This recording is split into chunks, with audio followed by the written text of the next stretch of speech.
每逢周六日，番禺大夫山山腳下的这家小餐馆早早就坐滿了顧客。盧錦成家庭小館的主打食材正是梅花鹿。鹿肉與甲魚同煲的做法，2016年一經推出便長盛不衰。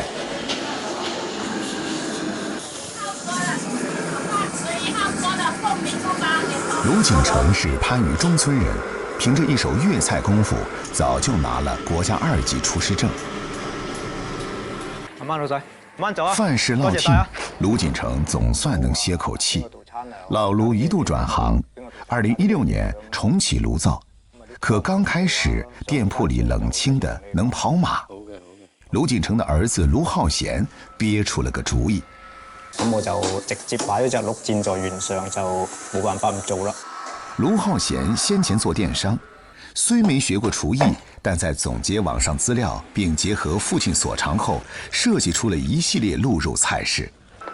甲魚鹿煲就是這樣誕生的。鹿排調味後，文火慢燜，燜佢1個鐘頭，再和甲魚一起煲10分鐘。燜好的甲魚鹿排香氣濃郁，甲魚裙邊豐腴透亮，鹿排燉得軟爛脫骨。原毛鹿煲係賣得最好嘅，一個月大概都300零份左右啦。鹿肉成為粵菜食材，離不開嶺南與東北的親密合作。重開餐館近10年，盧家父子一直跟東北鹿場在線上對接，這次決定千里奔赴，就是想親眼看看自家梅花鹿的故鄉。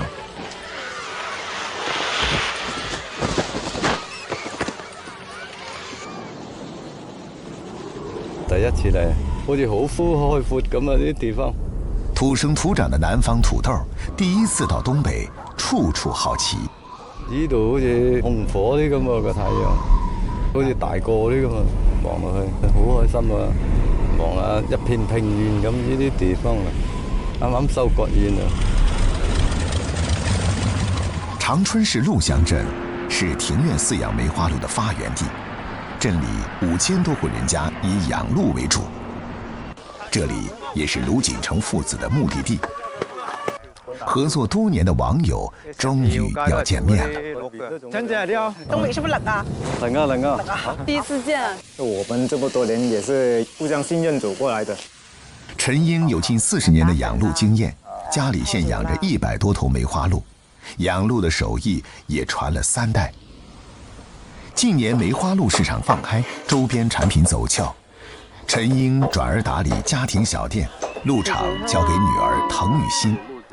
帶客人看鹿，他最熟門熟路。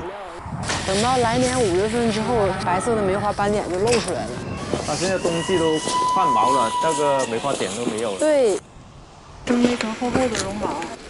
東北天寒地凍，鹿靠絨毛過冬。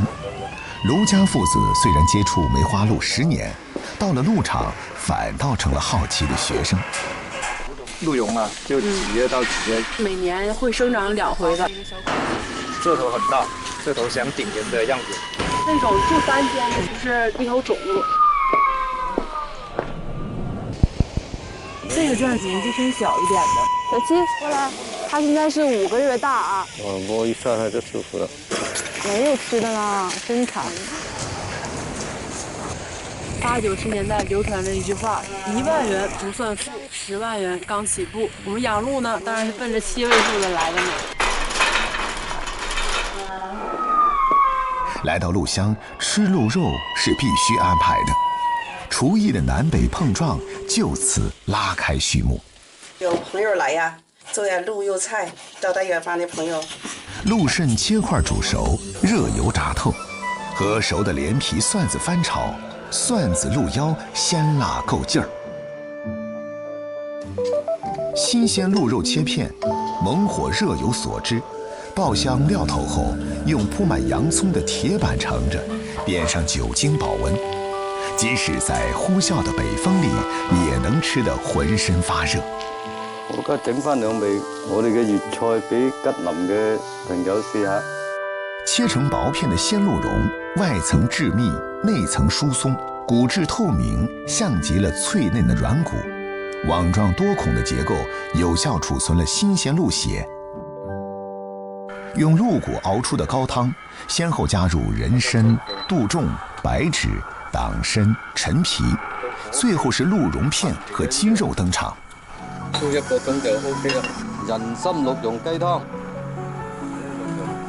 鹿血拌米飯並非黑暗料理，雞蛋炒熟，薑末菜心類米飯先後入鍋，直到鹿血變成黑褐色，每一粒米飯都裹着鮮香，只是看一看便胃口大開。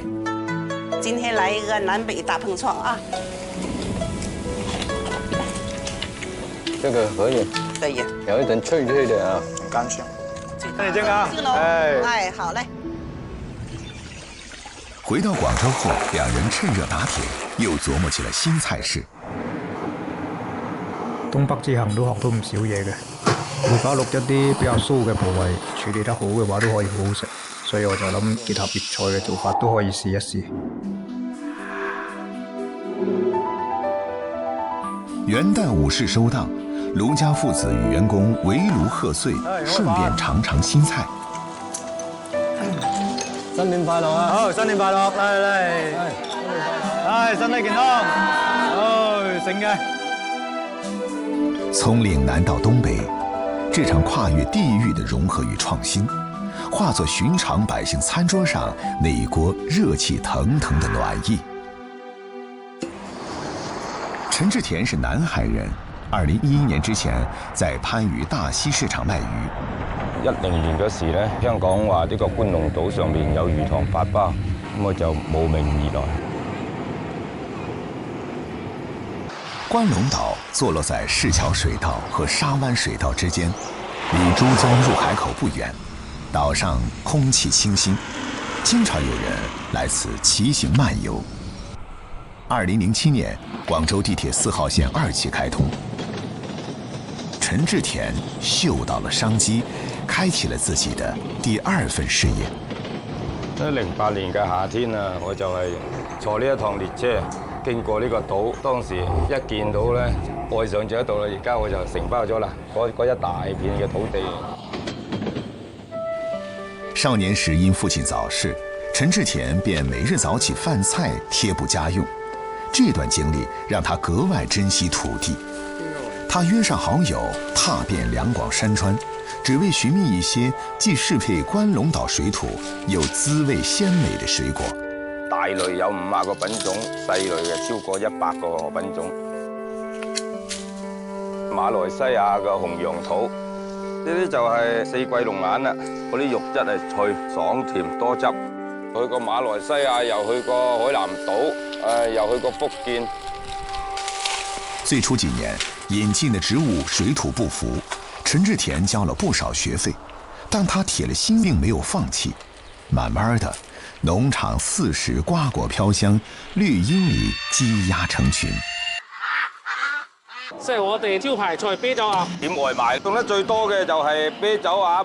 啤酒鴨沿用的是傳統做法，鴨子用油稍稍煎黃，把白砂糖炒融，再用香料和菠蘿皮一起燜煮。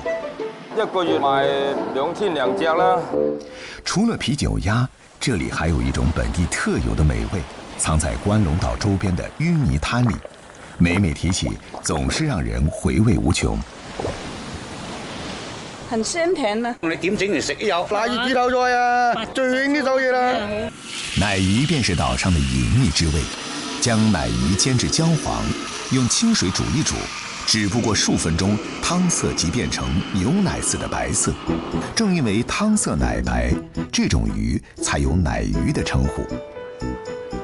把澱粉醃過的奶魚炸透，渾身金黃時撈起，撒上碎辣椒和椒鹽粉，一起翻炒均勻，便是一道配酒的佳肴。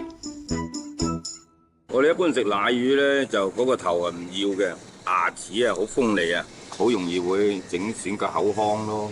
上條咬碎咁食嘅，因為佢啲骨咧係蔗渣骨嚟嘅。抓奶魚得看潮水，關龍島本地人一到季節就會密切關注潮水的變化。潮水夠未啊？夠，唔夠啫，唔夠啫。幾時夠乾先有窿先嘛？奶魚學名狼牙蝦虎魚，長着6到12顆外露的彎彎大牙，通體泛紅無鱗，身形瘦長如蛇，是廣東中山番禺鹹淡水交界處的食材。因模樣不甚討喜，骨多肉少，早年不過是漁民果腹的廉價水產。潮位適合，正是抓奶魚的好時機。一大早，陳志田就來到渡口附近的灘塗碰碰運氣。兩位靚女，今日多唔多奶魚滑啦？中秋節之後就開始有噶啦，呢兩個月都係比較肥嘅。關龍島的灘塗少沙多泥，泥濘不堪，這是奶魚最愛的棲息之地。一般都係喺嗰個灘嘅底下20公分左右啦。佢會走上嚟灘塗面唞氣啦，嗰個洞口喺度唞氣。啲係啦，好難辦。哇，咁難辦，好難搞喎。好深嘅，而家我腳踏呢度最少有40公分嘅淤泥。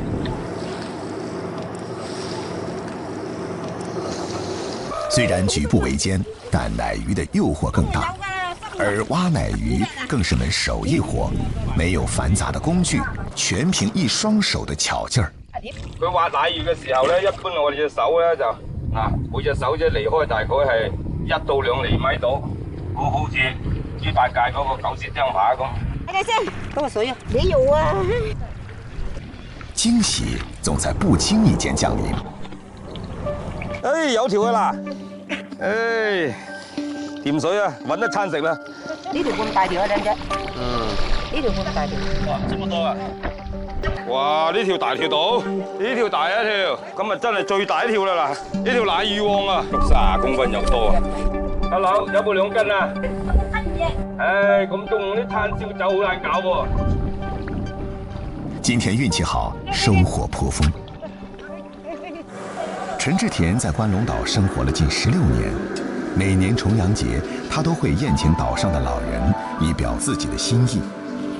大概今日擺6圍，60歲以上咧72人。嗰啲魚片洗乾淨攞入嚟就得啦，係嘛？係啊。我喺個農場裏邊打雜啊，我哋咧冇話分老細公仔嘅，我哋乜都做嘅，永遠都係救火隊長。奶魚便是今天宴會的菜單之一。處理奶魚要的是耐心細緻，去掉魚頭，刮除內臟，簡單醃製後上籠蒸至4分鐘，淋上滾燙的熱油，豉汁的鮮香與魚肉的本味瞬間交融。這道豉汁蒸奶魚，肉質細嫩鮮甜。另一種做法更是凸顯鮮醇，奶魚煎至兩面金黃，再放入鹹鮮的冬菜，燜煮2-3分鐘。冬菜的鹹香與奶魚的鮮甜相互浸潤。今日重陽節，祝願各位都身體健康，精精神神，乾杯！乾杯！好好食啊！啲奶魚啊，好味啊！老人們品嘗的不只是灘塗的鮮味兒，更是沒有被人遺忘的溫暖，也品味着陳志田多年如一日的敬意。揾多啲甜哥，好，大家嘛，大家嘛，好，精神，精神，應龍啊，精神，好。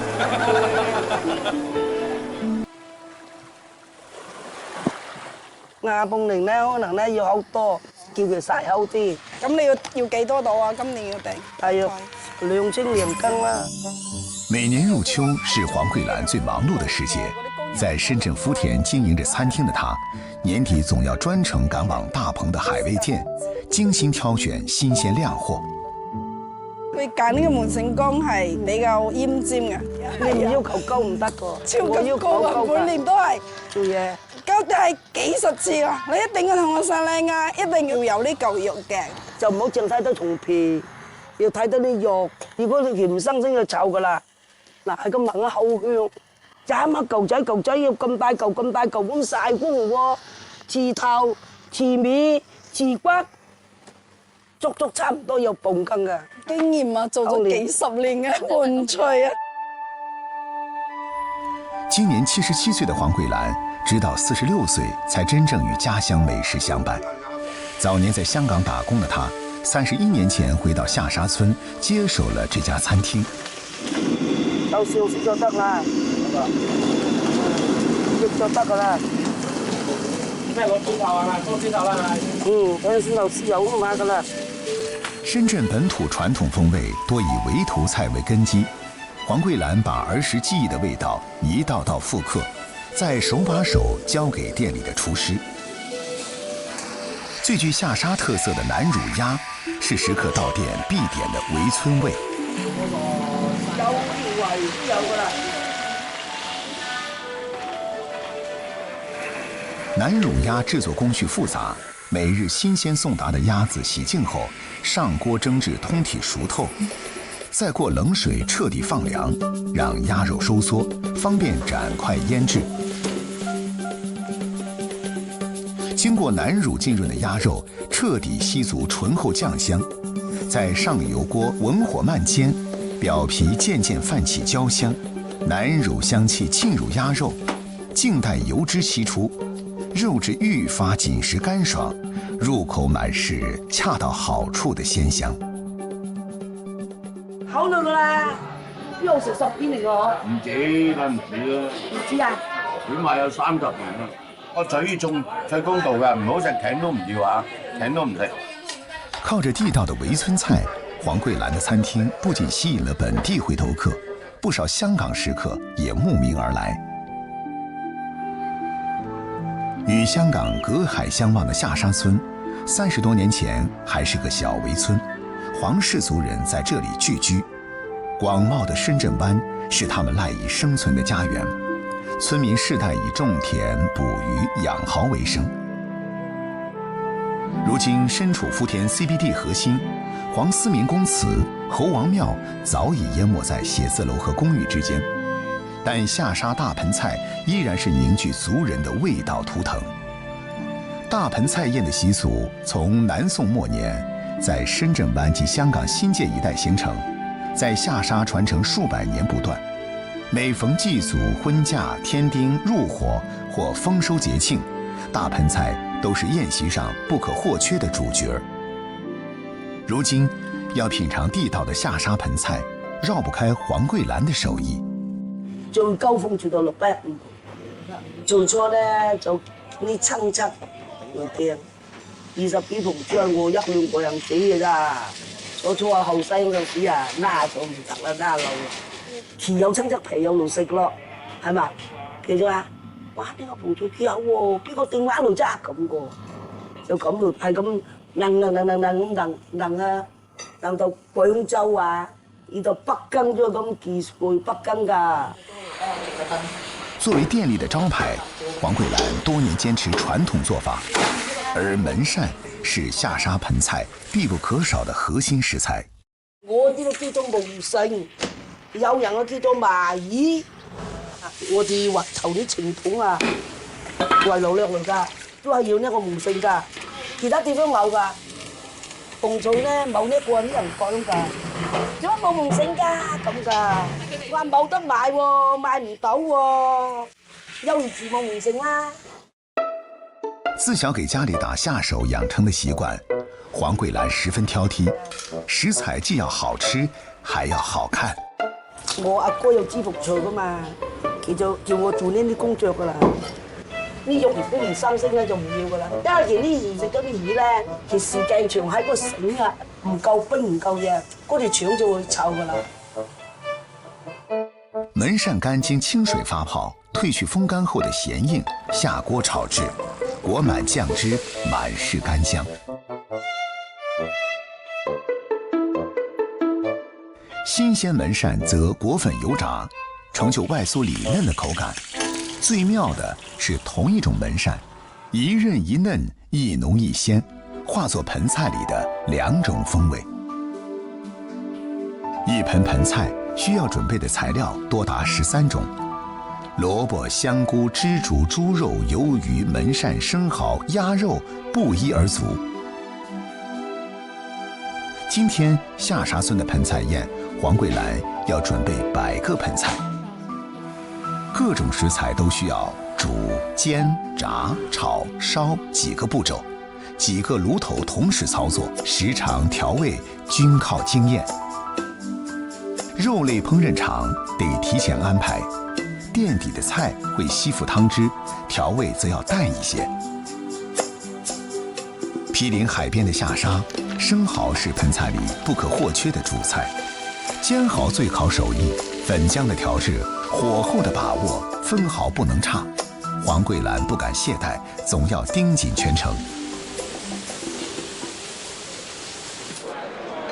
正当黄桂蘭為盆菜宴忙碌的時候，下沙村1年1度的秋祭也開始了。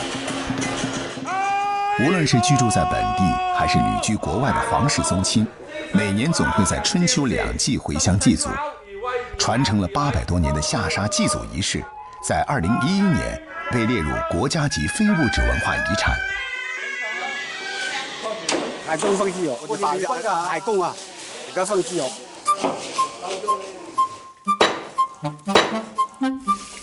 秋祭後的重頭戲，自然是最傳統的盆菜宴了。臨近下午4點，各種不同風味的食材一一準備完畢，進入最後忙碌的組裝環節。組裝過程，當地人稱為打盆。蘿蔔墊底，依次打入吸汁的枝竹、豬皮、木耳、豆腐、香菇，再疊上門扇、魷魚、南乳肉、南乳鴨等。打盆完成，10幾種食材融匯出獨特的滋味，其他菜式難以替代。蹦夢啊，咪一層層，唔夠夢咪有打到夢啊，係咁噶啦，你冇個夢唔好睇噶喎。個捧人哋話你夢噶咯，又會偷食又會偷睇，冇話只有火我知㗎，我哋預訂4個鐘頭時間就知㗎啦。下午4點半，一盆盆打包好的盆菜準時送達祠堂門口。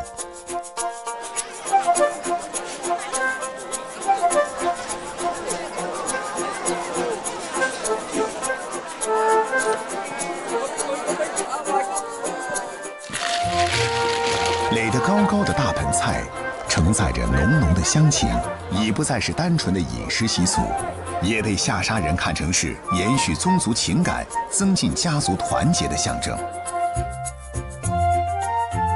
我最中意食頭啊，因為我哋喺呢度啊，都唔識做頭㗎嘛，差唔多㗎啦，我明日要翻嚟，18個鐘頭飛機啊，再翻嚟正機啊，我哋啊。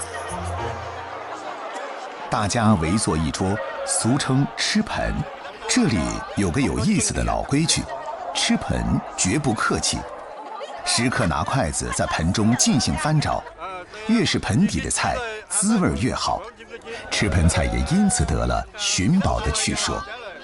人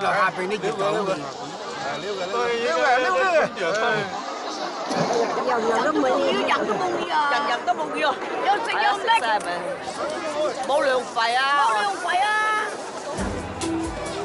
吃不完的也絕不浪費，眾人選上自己喜歡的味道帶回家。一個個盆菜恰似當年同撈同胞的歲月，鄉情切切，牽繫着世界各地的下沙兒女。